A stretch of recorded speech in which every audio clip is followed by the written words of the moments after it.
Tracy and I are at the coal mines today, and on the shoreline outside the front of the coal mines, and just here we have an engine on a Ford Model T. Previously I described this as a coal cart bogey. I thought that was a wheel on one side and the wheel was missing from this side. But someone with far more knowledge than me pointed out that it was an engine. You see the 4 cylinders there, pretty well rusted through.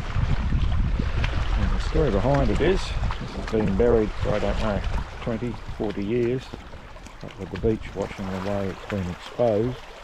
But somebody was up the bank there. They may have been driving along the old Convict tramway that's there, which is halfway up the bank. They may have been up the top of the bank, but whatever happened is the Ford come over the hill and landed up down here. This is how the engine ended up down here. Low tide at the coal mines is always a great time to visit. There's lots of things you can scrounge for on the beach. Just have a look at little old rusted bolts and stuff like that, but don't take them home, and you're not going to get anything from eBay. Just have a look and drop them there so the next person can have a look. And you can also have a look at the old jetty there, which is on a separate video that I've done previously there.